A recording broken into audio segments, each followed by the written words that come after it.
जून और जुलाई 2026 के महीनों में दिल्ली का जंतर मंतर रोड पर एक ऐसा हिस्टोरिकल स्टूडेंट प्रोटेस्ट सामने आया जिसने पूरे देश की राजनीति और सत्ता को हिलाकर रख दिया। देश के इतिहास में पहली बार जेन ज़ी यानी युवाओं की एक ऐसी फौज सड़कों पर उतरी जिसने सीधे सेंट्रल मिनिस्टर को इस्तीफा कराकर ही दम लिया। यह आंदोलन केवल एक साधारण धरना नहीं था, बल्कि इंडियन एजुकेशनल सिस्टम की इरेगुलरिटीज़ के खिलाफ एक युवाओं का एक भयंकर आक्रोश था। आइए आज की इस वीडियो में डिटेल में समझते हैं Jantar Mantar historical student protest कैसे शुरू हुआ और आखिरकार ये ख़त्म कैसे हुआ।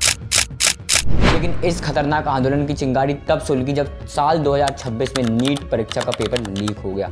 सीबीएसई की ऑन स्क्रीन मार्किंग से सारी खबरें सामने आई। इस परीक्षा में देश के लगभग 20 लाख छात्रों का भविष्य दांव पर लगा था। जब परिणाम रद्द हुआ तो डिप्रेशन में आकर देश के अलग अलग हिस्सों से 20 से ज़्यादा छात्रों ने आत्महत्या कर ली और गहरे दुख और गुस्से ने देश के युवाओं को झकझोर दिया।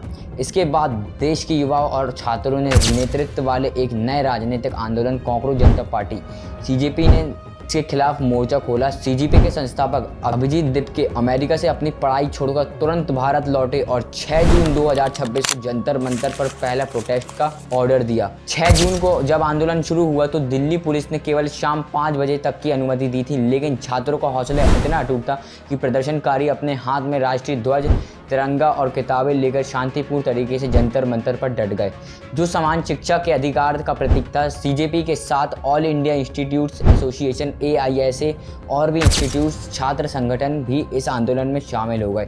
जून के मध्य में यह आंदोलन दिल्ली से निकलकर पुणे, जयपुर, लखनऊ, अमृतसर और बेंगलुरु जैसे शहर तक पहुंचा, जिसे एग्जाम मैनिफेस्टो नाम दिया गया।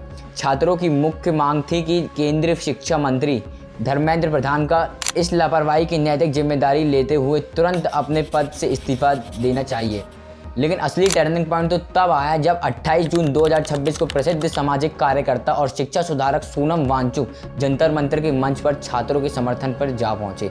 उन्होंने हंगर स्ट्राइक पर बैठे और 20 जुलाई 2026 को जैसे ही संसद का मानसून सत्र शुरू हुआ, हजारों की संख्या में छात्रों ने जंतर मंतर के संसद भवन की तरफ मार्च करने की कोशिश की। इस दौरान प्रोटेस्टर्स और सुरक्षा बलों के बीच में भारी टकराव हुआ और पुलिस को आंदोलनकारियों को जबरदस्ती लाठीचार्ज और आंसू गैस के गोले छोड़ने पड़े।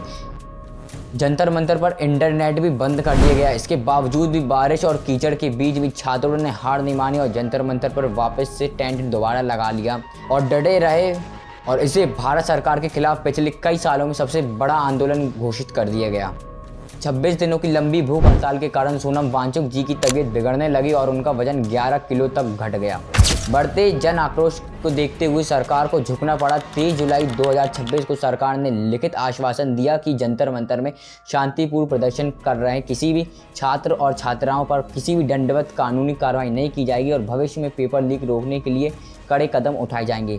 पीड़ित परिवारों को मुआवजा भी दिया जाएगा। इसके बाद सोनम वांगचुक ने अपने अनशन को तोड़ा। इससे ठीक 2 दिन बाद यानी 25 जुलाई को 2026 को सेंट्रल मिनिस्टर धर्मेंद्र प्रधान ने आधिकारिक रूप से अपने पद से इस्तीफा दे दिया। सरकार द्वारा मांगों को स्वीकार किए जाने के बाद उसी रात जंतर मंतर को शांतिपूर्वक आंदोलन समाप्त कर दिया गया, जो देश के युवाओं की बहुत बड़ी जीत थी। और आप सभी को वीडियो इंटरेस्टिंग लगी हो तो लाइक सब्सक्राइब कर दीजिएगा।